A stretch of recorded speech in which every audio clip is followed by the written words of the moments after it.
मुझे कफन पहना दो, फिर मैदान में चले जाना। मुख्तार को पहले इन नारिया से इश्क का काफी खमियाजा भुगतना पड़ा है। जाओ, मेरे रास्ते की रुकावट मत बनो।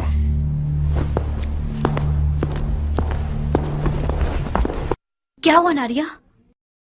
तुम तो कान लगाए हुए खड़ी थी मक्कार। सुन तो लिया, उसने इश्क का खमियाजा उठा लिया है।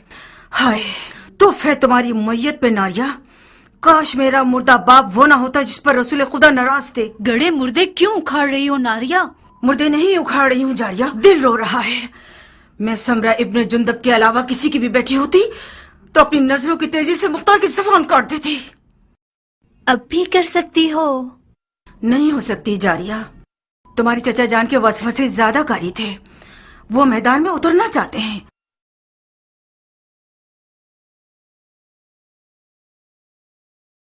ठीक है जाए, तो मैं भी उसके पांव की जंजीर नहीं बनना चाहती। नहीं, बज़ाहिर शायद तुम्हें भी मुख्तार को जंगी लिबास में देखना बुरा नहीं लगेगा। हाँ क्यों नहीं। मुख्तार जंगी लिबास में दिलकश लगता है बनिस्बत किसानों के लिबास के। जब वो अपनी दाढ़ी छोटी करता है तो और भी मगरूर लगता है। नारिया, तुम क्यों हसद नहीं करती? मुख्तार का जंगी लिबास तुम्हारा दुश्मन है। उस बात से डरो जो तुम्हारा घर उजाड़ सकती है। वाकई? जरा सोचो नारिया, मुख्तार मैदान में जाएगा तो सिर्फ हसन के दुश्मनों का दिल ही नहीं दहल जाएगा, बल्कि अरब की काली आंखों वाली लड़कियों की एक बहुत बड़ी तादाद उसमें मरती है और गश खाती।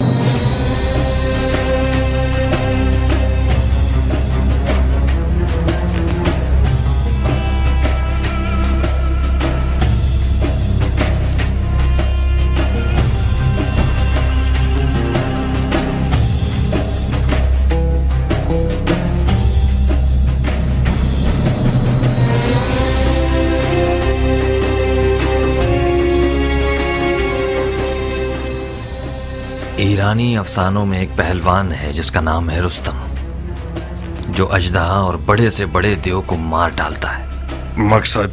तुम रुस्तम की शबीह बन गए हो, जो नामुमकिन जंगों का पहलवान और दुश्वार मैदानों का फातेह है।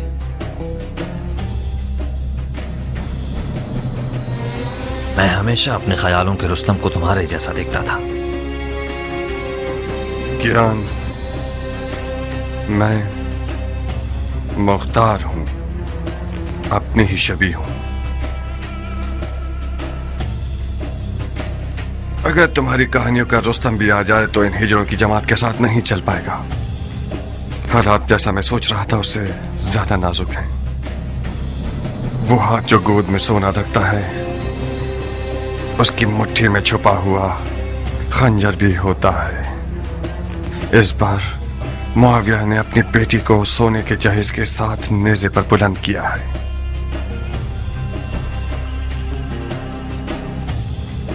फकत खुदा ही इमाम मुश्तबा को इस मक्कारी के शर से महफूज रख सकता है।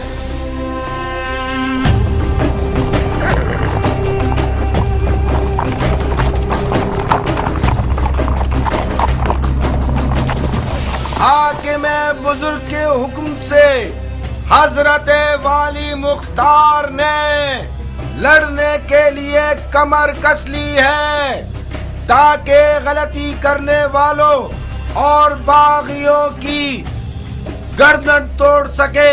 अरब और अजम की लड़ाई मक्कार दुश्मनों की एक चाल है। शिप्रे मक्की, तलवार हिंदी और जिन्हें दाऊदी, लश्कर शाम की हैबत के बारे में जितना भी सुना होगा कम है। ऐसे लड़ाकू लोग मैंने आज तक किसी इंसान को उनके जैसी कद्दो-कामत का नहीं देखा। कुदरत खुदा की, उनकी गर्दनें गोया गाय की गर्दनें, रान देव की, कमर और बाजू गधे के बाजू, आंखें ऐसी खौफनाक जैसे देव की आंखें। जब मेरी नजर उन जिन्नात पे पड़ी तो फौरन मैंने अपना कलमा पढ़ लिया। मैंने इल्तमास की तो समझ गए मैं इराकी हूँ। आपकी आंखें बुरा दिन न देखें, मुझे उल्टा लटका कर इतना मारा, मत पूछे। हम कैसे मान ले कि तुम इराकी हो? कैसे? मेरे लहजे से हम इराकियों का ऐन गैन शामियों के ऐन गैन से फर्क रखता है।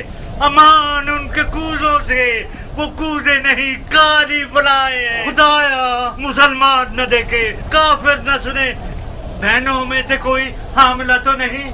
शाम के लश्कर के खौफ ने तुम्हारी अकल को जायल कर दिया है। कूजे का आमला औरत से क्या वास्ता? तो ये कि मैं नहीं चाहता कि मुसलमानों में से किसी बच्चे का कातिल बनूं। अगर कोई हामला औरत की सुन ले कि मैंने शामियों के कूजों में क्या देखा, तो डर के मारे उसका बच्चा गिर जाएगा। इन अदाओं से तो तुमने हमारी जान निकाल दी। अब बता भी दो कि तुमने कूजों में क्या देखा? बिच्छू, जंगजू बिच्छू, 1000 बिच्छुओं वाले कूजे ऊंटों पे लाद के लाए हैं और मजीदीकों के जरिए उन्हें मदान के घरों पे फेंकना चाहते हैं। मैंने अर्ज किया था ना, खुदाया माफ करना, शरई जिम्मेदारी के तौर पर मुसलमानों को इस खतरे से आगाह करना था। खुदाया माफ करना। ये सब फितने सिर्फ और सिर्फ फजूल बकवास है। मुझे तो ये शाम का दज्जाल लगता है। खुदाया हमें शाम के दज्जाल के शर से महफूज रख। इतने सारे बिच्छुओं को कूजों में कैसे डाल सकते हैं? कूजे को बिच्छुओं से भरा है, ना ये कि बिच्छुओं को कूजे से। बेशक ये शामी चेलों में से है, इसके हाथ पांव बांध दो। जी अमीर। उतरो सर। बिच्छू कैसे? और ये शहर मदाइन, आपके शहर को खुदा की मदद से ऐसे शामियों के चेलों से पाक कर दूंगा।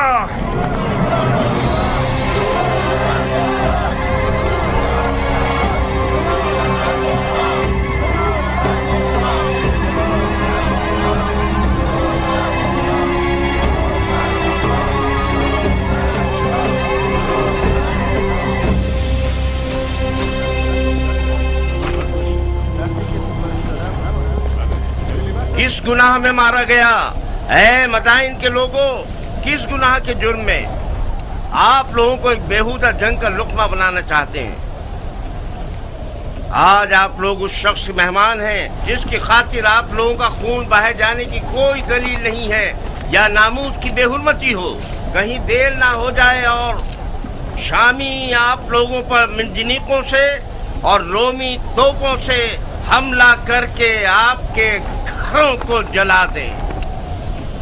हसन इब्ने अली के पास क्या जवाज है कि वो आपके शहर की तरफ आए, जबकि उसे पता है कि वो जंग हार चुका है।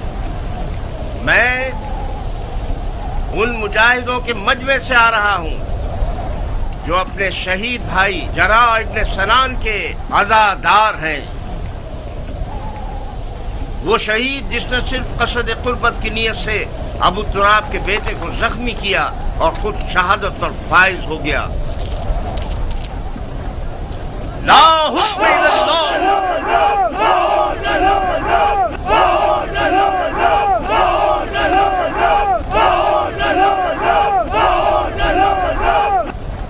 भाइयों, शरीयत मोहम्मदी में कहाँ ये लिखा है कि ईरान और रोम जैसी हुकूमतें विरासतों की जद में रहें? मुआविया अपने कबूतरबाज और बंदर से खेलने वाले बेटे के लिए हाथ पांव मार रहा है और अली के बेटे रसूल की रिश्तेदारी का गलत फायदा उठा रहे हैं। वो बोलना आ गया है तुम्हें आरज़ा? खाली मैदान में निजत पड़ना कोई बड़ी बात नहीं है। तुम खारजियों पे लानत हो कि अरब के लिए बायस नंगवार हो। तुम लोग जो आज माविया को काफिर समझते हो, कल सिफ्तैन में उनके मुसलमान होने पर क्यों गवाही दे रहे थे और क्यों उसके हाथों पे बैच कर ली? सुन रहे हो भाइयों, हम पर तोहमत लगा रहे हैं कि हम दीन से खारिज हो गए, जबकि शरीयत मोहम्मदी पर वफादार तरीन उम्मत हम हैं। हमारा कल और आज का नारा एक ही है, न मुआविया, न अली और न उनके बेटे। जब तक ये लोग हुक्मरान रहेंगे, भाई भाई की जंग बपा रहेगी। और मुसलमानों के जिस्म के टुकड़े खाक पर गिरे होंगे और मुस्लिमीन के दरमियान फितना रहेगा। खुदा की कसम, जब तक ये सारे फितने बाकी हैं, जिहाद से बढ़कर कोई फजीलत नहीं।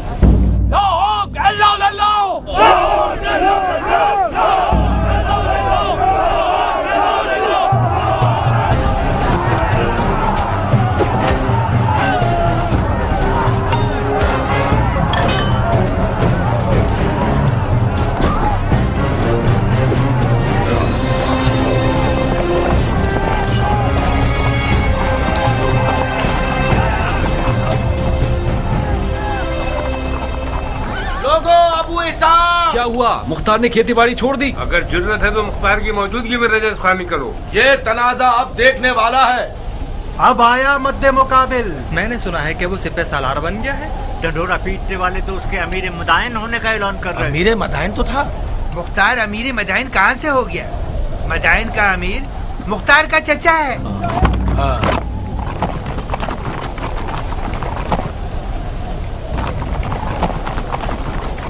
अजीब बात है कि चमगादड़ दिन के उजाले में मैदान में निकल आए।